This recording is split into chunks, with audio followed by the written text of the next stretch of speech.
Hello everyone. So I think we'll make a start, although there are still possibly a few people still arriving. I've just written in the chat that perhaps you'd like to introduce yourselves here. Tēnā koutou katoa, ni hao, annyeonghaseyo. Oh, wow. No mai haere mai ki tēnei wānanga, ko Alison Talmaja ho. Welcome to this webinar coordinated by the Music Therapy New Zealand Research Special Interest Group. I'm Alison Talmage, a registered music therapist in Auckland. Thanks to the many people who have supported this research webinar series and Music Therapy Week: Emily Hunt, Rachel Foxell, Jenny Gordon, Lara Burke, Lisa Stanley, and the Music Therapy New Zealand Council. Today we welcome Cece and Hyuna to present a webinar, Keeping Community in Mind, Musicking and Cultural Identity.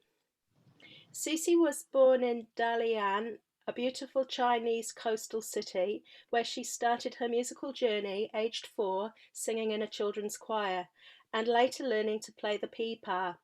She graduated with a bachelor's degree in traditional Chinese music performance from Xiamen University in 2012. She then worked for the Confucius Institute at Victoria University of Wellington as a Mandarin language assistant, providing language classes, music workshops, and performances. She has worked as a registered music therapist since 2018 after training at the New Zealand School of Music. Cece has worked with children with special needs in schools and adults with dementia or mental health issues in rest homes and daycare centres. Her approach is person-centred and strengths-based. Hyuna is a PhD candidate in music therapy research at the University of Otago. As a Korean certificated music therapist, she worked at a Korean psychiatric hospital and a Steiner school before coming to New Zealand in 2016. Hyuna is interested in a holistic approach by understanding the cultural context of music therapy. As a New Zealand registered music therapist, she is providing music therapy services in Dunedin while finishing her thesis. So Cece is going to present first, and then we may have a few specific questions for her. Then Hyuna will present and we'll ask her some questions if you have them. And then if the time allows at the end, we'll have some further discussion or question for both of them. So I know you're all muted at the moment, but please join me in a very warm welcome to Cece and Hyuna. Thank you. Off we go, Cece. Thank you very much, Alison, for giving me this opportunities to share my culture, my music. And it's my pleasure to be here to share my knowledge, my culture, and my beautiful instruments with you. And I hope you enjoy the session for today. And happy Music Therapy Week. I actually just had a lovely music and therapy workshops, which are done by my colleague, Katie. So we are based in the Northland Rakutori Music Therapy Center. So yeah, she just had a lovely talk about some tools to help people to regulate their emotions. So I actually learned how to calm myself, how to be calm, and for being able to do my speech. So yeah, it's a good start. So today I'm going to introduce my pipa and my music to you, and also share a little bit my reflections on the relationship between the music, the culture, and the identity, and the well-being. So as you can see, this is pipa. So it is a 4-string lute, one of the oldest Chinese instruments with more than 2,000 years history. And I started to learn this instrument since I was 7, and inspired and encouraged by my grandfather, who is an ink painting an artist. And he described this the sound of pipa to me in the words of a famous poem, which written by a Tang Dynasty poet called Bai Juyi. So in Chinese, it says like 大弦嘈嘈如急雨，小弦切切如私语。嘈嘈切切错杂弹，大珠小珠落玉盘。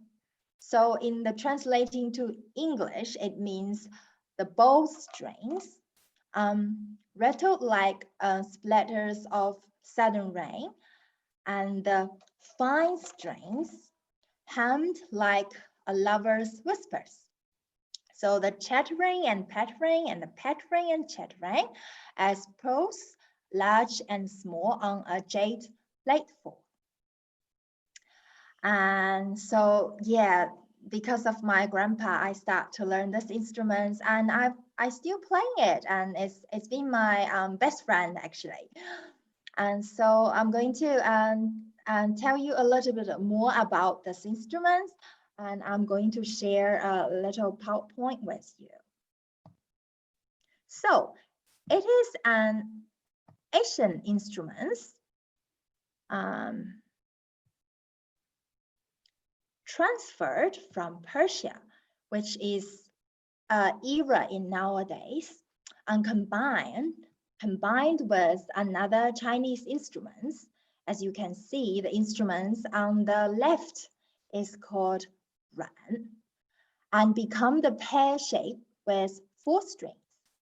So pipa used to be the general name for all the string pluck instruments in ancient China.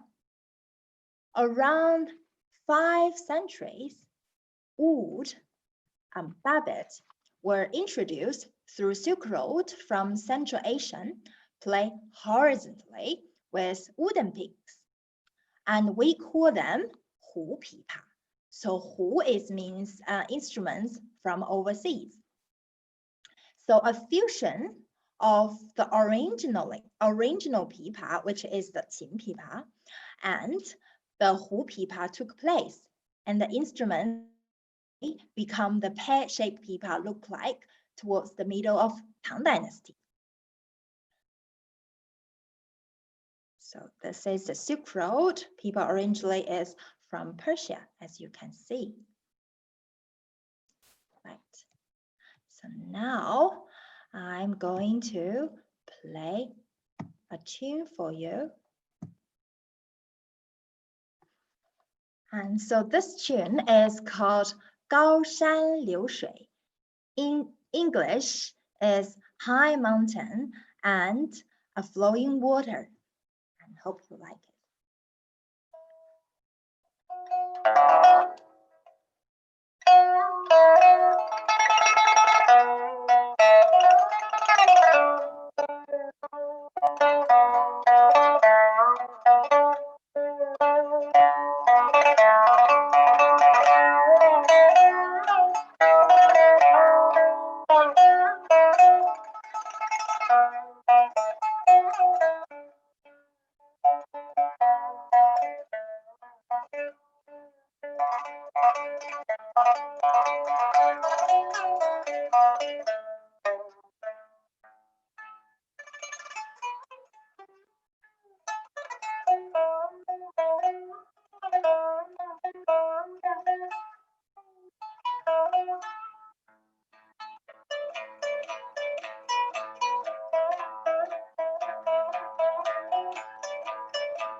Oh, yes, so this is the piece 高山流水, high mountain and flowing water. So this is an ancient a tale of profound friendship between a Guqin master and tutored woodcutter. So Guqin is one of our most ancient instruments in China. So this woodcutter actually understand what this master musician's music like no one. So when the master musicians make his annual pilgrimage to play for the woodcutters, and sadly he found that his lovely friend was died. So he smashed his guqin and break its string, never to play again. So for who else in the world could so understanding his music? It's a bit similar feelings when I first come to New Zealand, because this instrument is sound quite different compared to the Western music, and I have a doubt and in my mind, and I thought like, oh, if I bring my instruments to this country, will people gonna listen to me? Will they like my music? So I have this doubt before I come here. But actually, when I work as a Mandarin language assistant, I have lots of working experience, which is uh, running music workshops, Discover China music workshops, and also the pipa classes for the schools and the communities, and also doing some pipa performance to introduce these instruments and our culture to the communities. And this experience actually promoted the culture awareness and also the culture of blinding and culture identity, as people really love the music and they are curious about this instrument and the sound.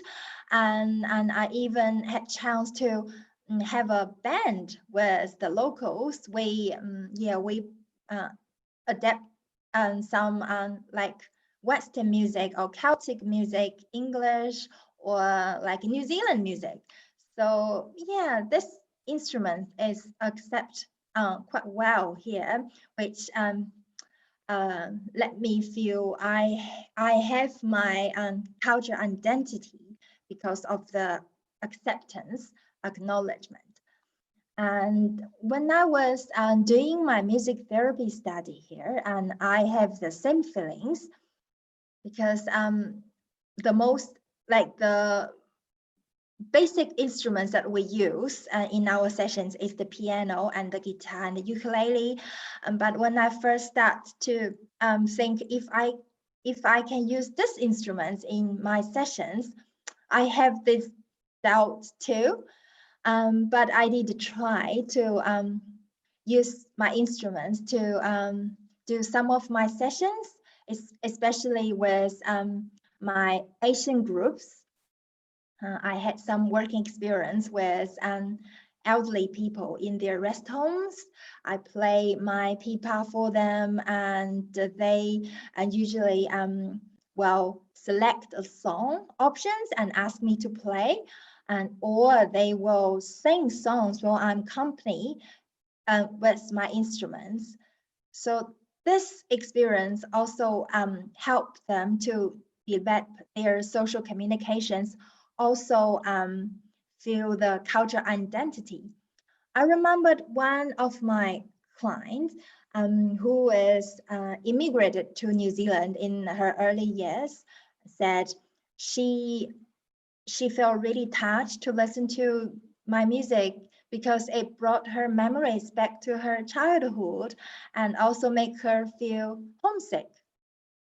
And another gentleman, he also said to me, my music actually brought the connections between him and the culture.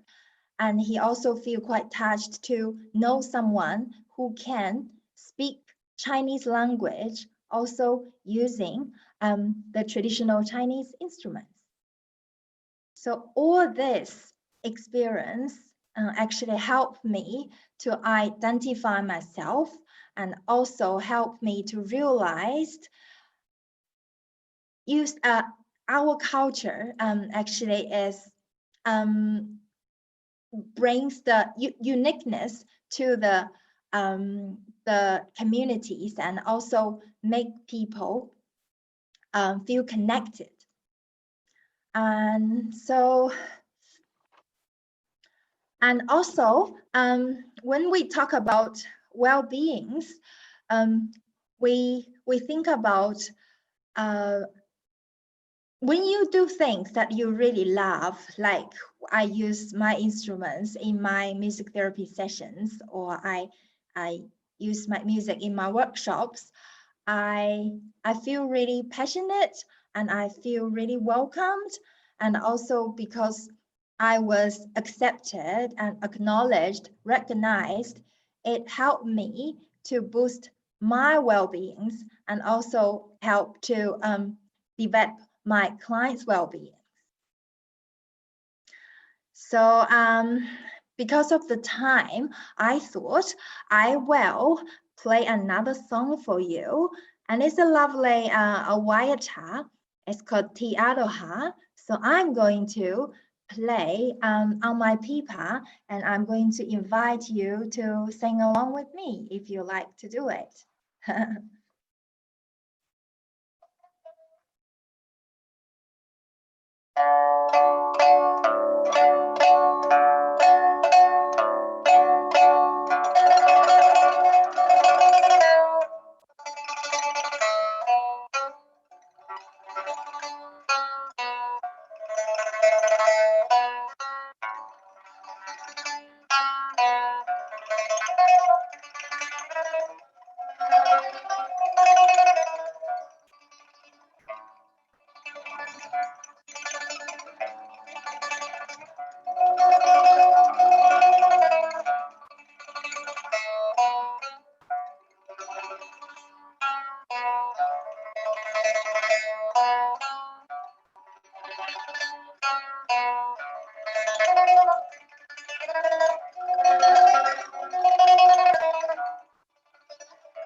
Thank you.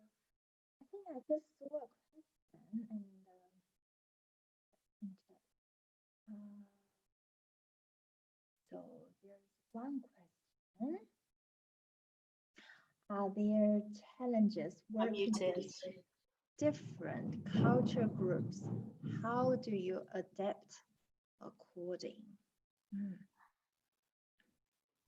Yeah, so I actually use my PPAS only for some sessions, not for like every groups. For examples, if I work with Asian residents, I bring my PPAS to them, and because they really accept it and they really respond as well. But I also use this with non-Asian residents, and surprisingly, they also curious about my instruments, and they also want to know the sound of the instruments.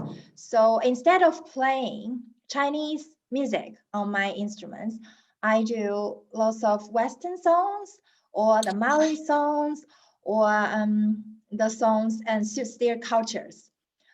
For examples, like before I work with a Scottish group, so they know lots of Scottish songs. So instead of playing Chinese music, I actually brought some Scottish songs or dancing songs for them. And I remember one client, he actually got his harmonica play along with me. So I guess for this question is I will see what the groups looks like, what they really like, and to adapt my music to them. So I hope this did answer your question. Yeah. Susie, there's another question in the chat. Do Yeah. you feel that your Chinese instruments and culture are accepted now in New Zealand? Yeah. Thanks for the questions. Yeah, I think because I've been teaching and doing workshops and like doing music therapy sessions and in our communities, and I feel that actually people accept it quite well, and because of the uniqueness and also the sound of it and the history behind it. Um, I think, and also because it looks like guitar or it looks like, because it belongs to the lute family, so people can get relations and like with other instruments. For examples, like some of my friends who play the oud and or who play the mandolin, so they are quite interested about these instruments because we are from the same families. So they really accept my instruments, and also they feel the sound is quite fascinating, and they quite like it. Yeah. Thanks for the And there's question. another question from May. I don't know if May would like to ask it herself. Hi, Cece. Oh, hi, May. Ni hao. 你好，你 I'm 好。 really enjoying your presentation. Thank I you. yeah, I mean, I just wrote this question down. What would you say about the perceived superiority of Western instruments for formal study? I mean, to me, I feel it's still quite pervasive. Perhaps is it about connected to the acceptance? Yes, yes. Yes, as when I first start the course, because we being able to play piano and guitar are one of our skills we need to get, and for being able to meet or satisfy most our clients, because they are most of them familiar with this and like Western instruments. And so I accept that, and I think yeah, we do use this a lot in our sessions. But for me, and bringing like my own instrument to this community, I feel like I can still sometimes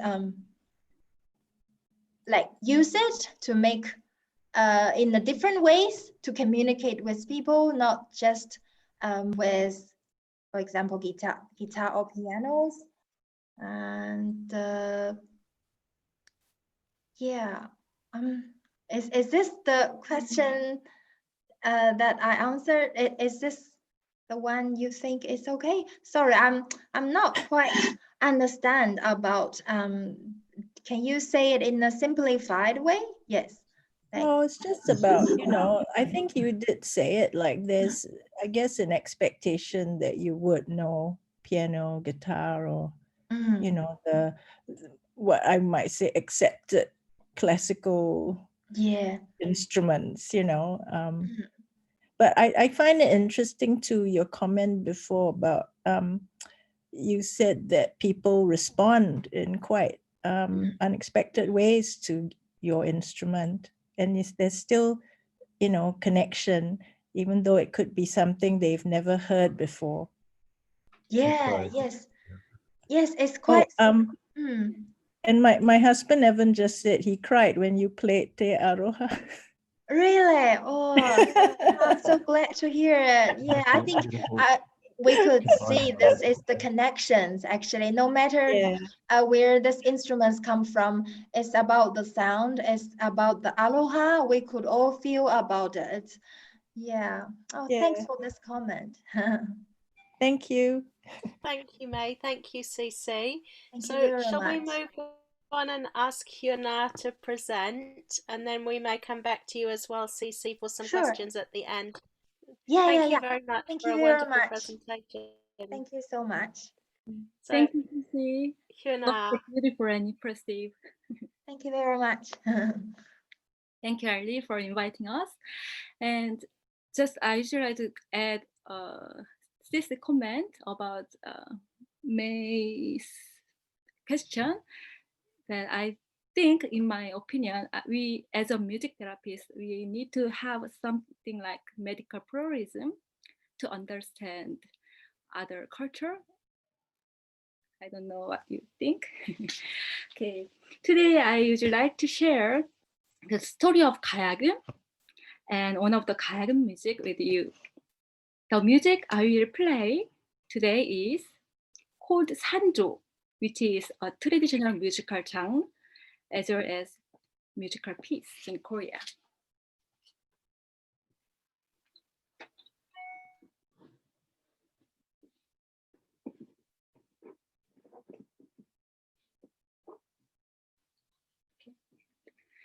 Okay.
Thank you for listening. Okay, now I usually like to share my screen. Okay.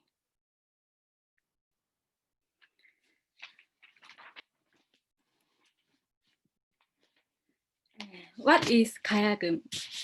가야금 is one of the Korean traditional string instrument. It is one of the 금 family with Chinese seng, maybe CC already know, and Japanese koto. The 가야금 consists of wooden body made of paulownia tree, 12 silk thread strings, and 12 wooden bridges that support each string. More recently, the 가야금 with 18 and 25 strings have been developed.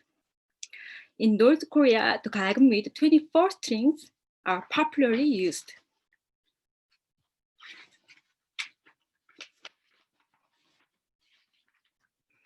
In history for Korean, 가야금 has been a representation of the sky.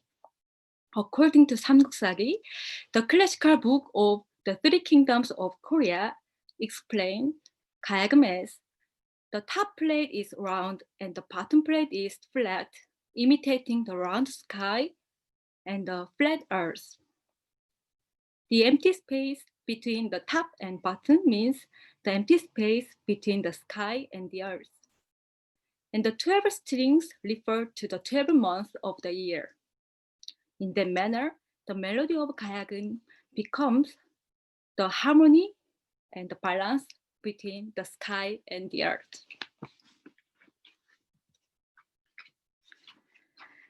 The river side of the 가야금 has 3 holes, as you can see, shaped like the sun, moon, and the clouds in the sky. And the 12 bridges called 안족 means the goose foot. Accordingly, the 가야금 depicts a flying goose, another form of the representation of the sky. Also, in traditional culture of Korea, the string instrument like 가야금 were categorized as the divine instrument, which symbolized the sky. As an evidence, the string instruments have been called 현악기. The word 악기 means musical instrument, and the 현 means the string. The first word 현 is comprised of 2 Chinese characters, which were used in old dynasty in Korea, refer individually to thread and black and sky. The color black was the ancient understanding of the color of the sky. So 현악기 was categorized as the instrument of the god and the instrument of the sky, which includes the energy of the universe.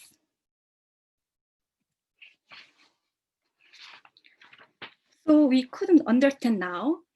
In Korean culture, 가야금 has been one of the meaningful instruments. Sometimes I use 가야금 in the music therapy sessions, not only for Korean, but also for specific clients. I use the quality of sound of the 가야금, which is very soft and gentle. It also delivers a good vibration. So depending on the client's need, I use 가야금 in the sessions by accompanying the client's play, like the photo, and sometimes by helping the clients to play the 가야금. Now I'm going to talk about diasporic identity of Korean with 가야금. This is me playing 가야금 in a Catholic church in Dunedin. At that time, my Korean friend became a Catholic father, so he asked me to play 가야금 for his special day. Likewise, 가야금 is a special instrument to the Korean people, especially Korean people who immigrated to other culture, reported that 가야금 music provided a cultural identity as a Korean and provided the specific diasporic identity to them. According to research, there are various kinds of diasporic identity. From diaspora, people can experience individual identity, group, ethnic, cultural identity, national identity, and so on. In this global society, transnational identity from diaspora also emerged. As an example of diasporic identity of Korean with 가야금, 가야금 has become an important part of diasporic Korean music culture in Yeonbyeon, where many Korean Chinese live. She knows. By finding and utilizing the cultural identity as a Korean Chinese, by transforming and reforming the traditional Korean culture fit into Chinese social context as a diasporic Korean. For example, Kim Jin studied 가야금 산조, which I just played for you, from An Gyo, who was North Korean musician, and he introduced 가야금 산조 to Korean Chinese in Yeonbyeon. 조선이 renovated 가야금, and at her time, cultural revolution in China challenged the traditional 가야금 and specific cultural music. So she adopted Western musical technique and Chinese musical technique to reform the 가야금 music. For example, she transformed 농현, which is Korean vibrato, into Western or Chinese style. And she uses harmony such as major third, perfect fourth, and perfect eighth. For your information, traditional 가야금 music composed of monophony or heterophony. In order to have a balance between old tradition and modernity, she transformed Korean folk song for orchestral music. Kim Song-sam recreated North Korean music to have a good balance between traditional Korean music and new progressive sound. So 가야금 music in Korean Chinese is a construction of diasporic Korean music and how it provides a contested space for Korean Chinese musicians to creatively interject their own vision and interpretations of what diasporic Korean music is.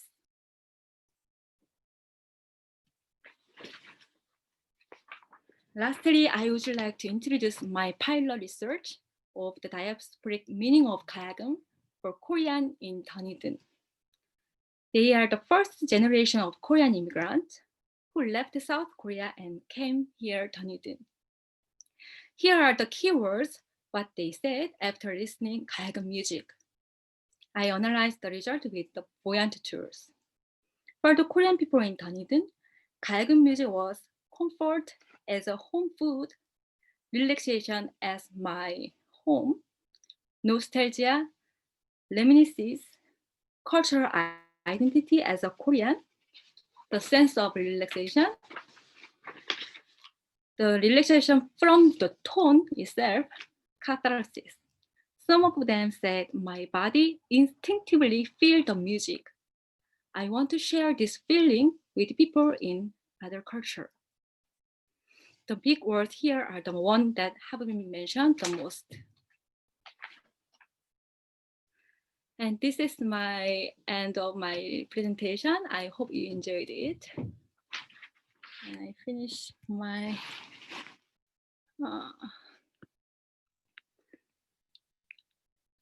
yes. Great. Thank you for listening.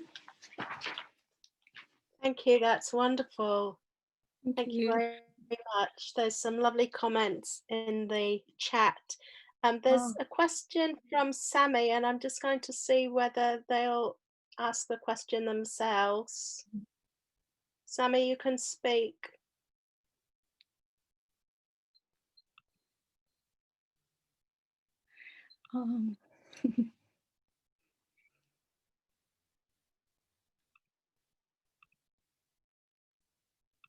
I think you're still muted. You've got permission to talk, but you're muted.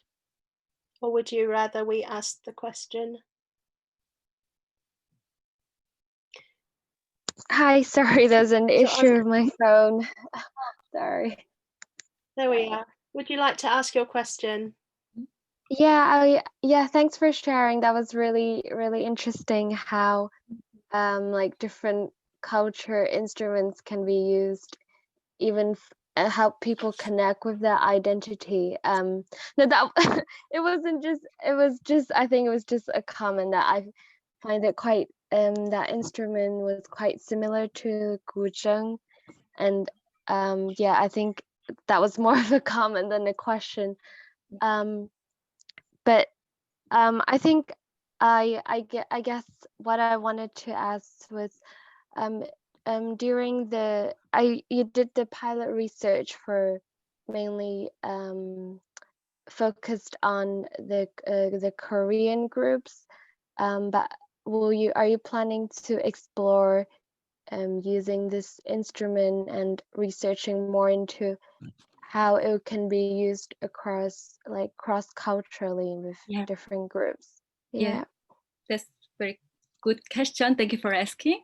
And I use 가야금 for Korean, also for someone who needs this quality. So I use the quality of the sounds and use this vibration for someone who needs. And I sometimes use this very simple pentatonic scale when the clients need. And as Sissy said, I also played some folk song like Pokare Kareana or Amazing Grace, which is good for some people, and it was great. And your first question about similar to Guzheng, and it is yes, because that is similar family, same family, the Gum family or Zheng family. So, but the different thing is that the number of string, and this one made by silk, and I use the Korean 가야금, use my own bare finger instead of the fingernail for guzheng. Yeah, thanks for sharing. I think I really and like it really opened my mind to learn about that. It can just, it's about the quality of the sound and using it for in a relaxing or music therapy setting. Yeah, really interesting. Thank you. Okay.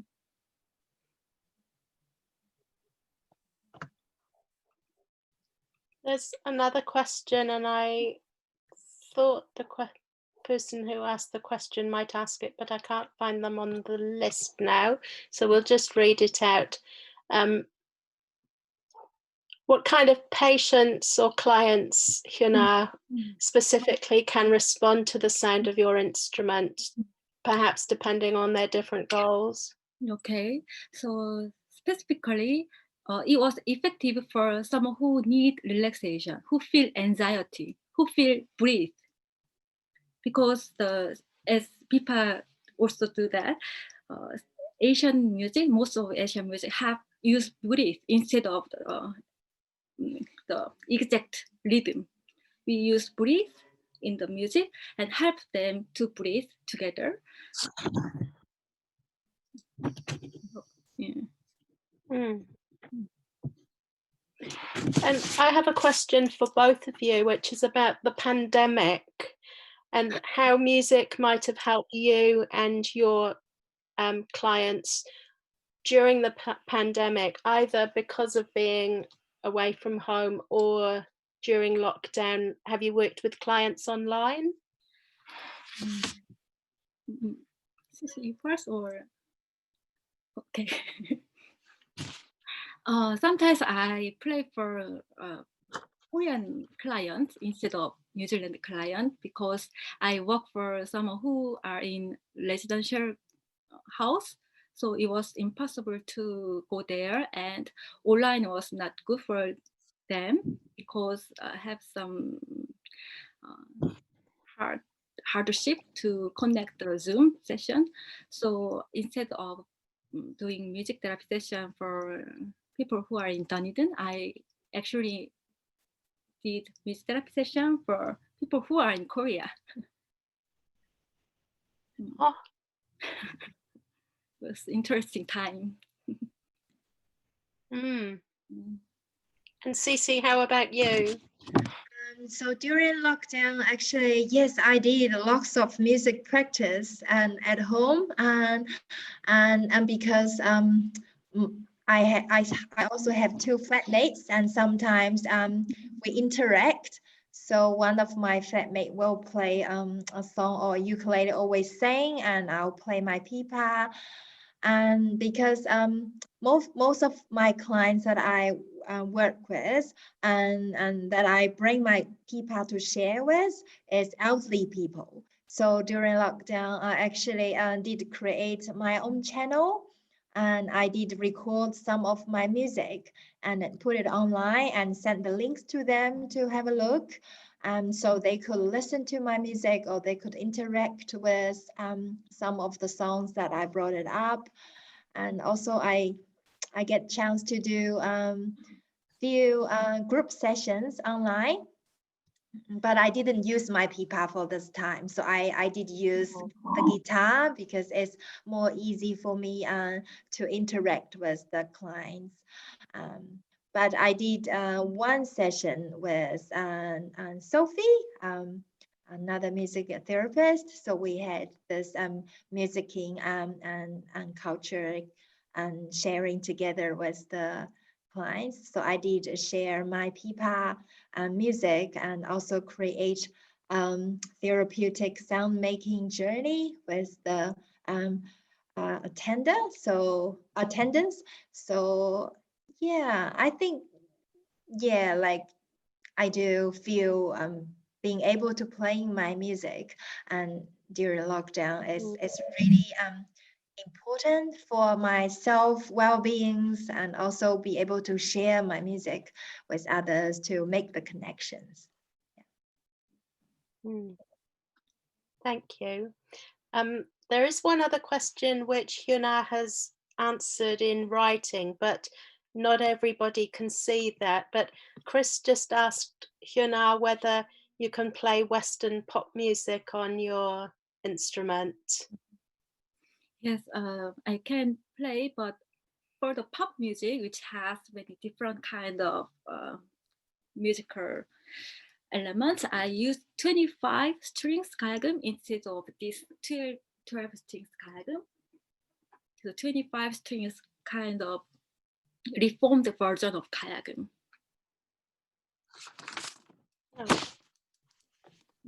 And I think we better make this the final question because the time's running out. It's been such a lovely evening. I think we could go on for hours, but somebody's asked how we can find out more about your music and your research. So do you,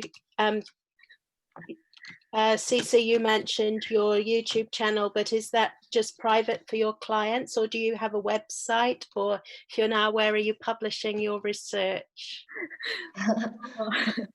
I'm doing my thesis more, so publication will be soon. But tell me about this music.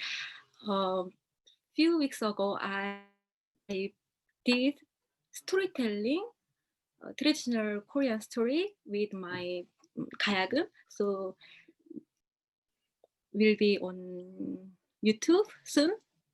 So I'll let you know when that happens. A little bit on, but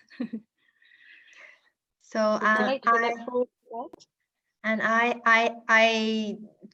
yeah, recently I just created my own website. So if you are interested, you could have a look my website. So it's about myself and about my music therapy, about my music workshops, music and classes.